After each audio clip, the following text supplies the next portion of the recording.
Gap filling with special words or phrases. HSC English second paper question number 3. It is a long time since তারপরে gap.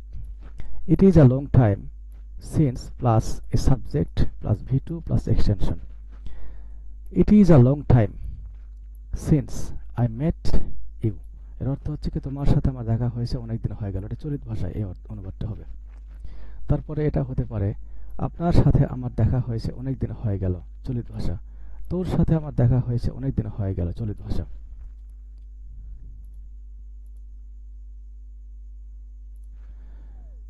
তোমার সহিত আমার দেখা হইয়াছে বহুদিন হইয়া গেল, সাধু ভাষা।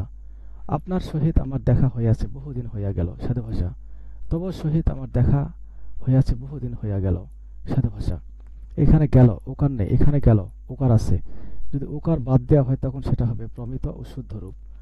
আর ওকার থাকলে কবিতা, গানের ছন্দ, নাটক, উপন্যাস, চলচ্চিত্রের সংলাপ বা কথ্য ভাষায় এই ওকার ব্যবহার করা হয়।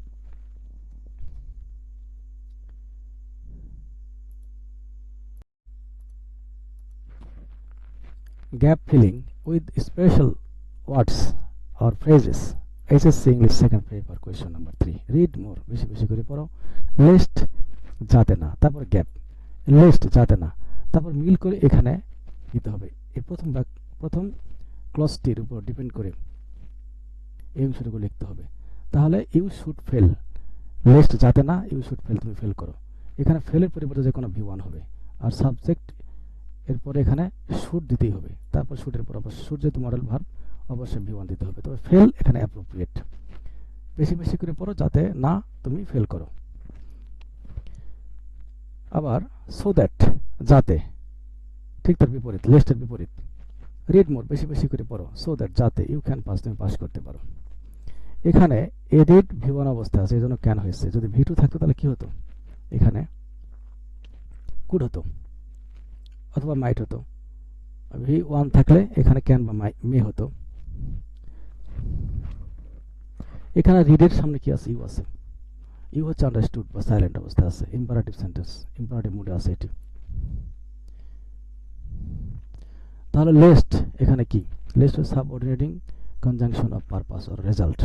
আর সো দ্যাট কি? এটাও subordinating conjunction of purpose or result.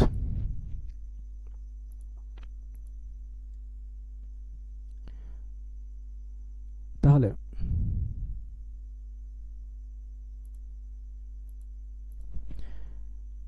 Read more, এটি কি? Independent clause. আর লিস্ট ইউ শুড ফেল, এটি কি? Dependent clause. এই ডিপেন্ডেন্ট ক্লজটি শুরু হয়েছে কি দিয়ে? লিস্ট নামের একটা কনজাংশন, সাবঅর্ডিনেটিং কনজাংশন দিয়ে শুরু হয়েছে। আর সাবঅর্ডিনেটিং কনজাংশন দিয়ে শুরু হলে সেটি কি? সাবঅর্ডিনেটিং ক্লজ হবে। তাহলে একটি হচ্ছে কি প্রিন্সিপাল ক্লজ, একটি হচ্ছে কি ডিপেন্ডেন্ট ক্লজ। এই ডিপেন্ডেন্ট ক্লজটি কি আবার হচ্ছে কি? কোন ধরনের ক্লজ? এটি হচ্ছে সাবঅর্ডিনেটিং ক্লজ। তাহলে এটি কমপ্লেক্স সেন্টেন্স। সো দ্যাটটাও কনজাংশন, সাবঅর্ডিনেটিং কনজাংশন। তাহলে এটি হচ্ছে এখান থেকে এই পর্যন্ত সাবঅর্ডিনেটিং ক্লজ, কারণ এই সাবঅর্ডিনেটিং কনজাংশন দিয়ে শুরু হয়েছে। তাহলে এই বাক্যটিও কমপ্লেক্স সেন্টেন্স, এই বাক্যটিও কমপ্লেক্স সেন্টেন্স। সিম্পল সেন্টেন্স হবে না, কারণ সিম্পল সেন্টেন্সে মাত্র একটি করে ক্লজ থাকে। এখানে দুটি ক্লজ আছে। রিড মোর একটা ক্লজ, এই সো দ্যাট থেকে শুরু করে এখান পর্যন্ত একটা ক্লজ। এখানে লিস্ট থেকে শুরু করে এখানে একটা ক্লজ, আর রিড থেকে শুরু করে মোর পর্যন্ত একটা ক্লজ। আর কম্পাউন্ড সেন্টেন্স হবে না, কারণ কম্পাউন্ড সেন্টেন্সে কখনো সাবঅর্ডিনেটিং ক্লজ থাকে না, অর্থাৎ ডিপেন্ডেন্ট ক্লজ থাকবে না। যেহেতু এটি dependent clause, so that you can pass, dependent clause এবং সাবঅর্ডিনেটিং ক্লজ, এই জন্য কম্পাউন্ড সেন্টেন্স হবে না। এখানেও তাই, লিস্ট ইউ শুড ফেল, এটি কম্পাউন্ড সেন্টেন্স হবে না, কারণ এটি সাবঅর্ডিনেটিং ক্লজ অথবা dependent clause.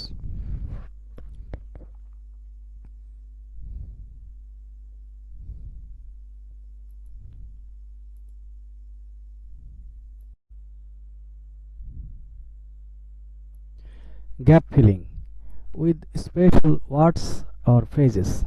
HSC English second paper question number 3. Read more, বেশি বেশি পড়ো বা আরো পড়ো, আরো বেশি পড়ো। লিস্ট তারপরে গ্যাপ। রিড মোর, বেশি বেশি পড়ো। লিস্ট যাতে না, ইউ শুড ফেল, তুমি ফেল করো। লিস্ট থাকলে এরপর অবশ্যই শুড হবে। সাবজেক্ট এবং সাবজেক্টের পরে শুড, তারপরে V1, তারপরে এক্সটেনশন থাকতে পারে না পারে। আবার রিড মোর, বেশি বেশি পড়ো, আরও বেশি পড়ো। সো দ্যাট, যাতে। ইউ ক্যান পাস, তুমি পাস করতে পারো। লেস্ট হচ্ছে যাতে না, আর সো দ্যাট হচ্ছে যাতে। এখানে সো দ্যাটের পর সাবজেক্ট, তারপরে ক্যান, কুড, মে, মাইট, এই মডেল ভার্বগুলো বসে। তারপরে V1, তারপরে এক্সটেনশন থাকতে পারে আবার নাও পারে। এখানে লেস্ট এবং সো দ্যাট হচ্ছে কি সাবঅর্ডিনেটিং কনজাংশন।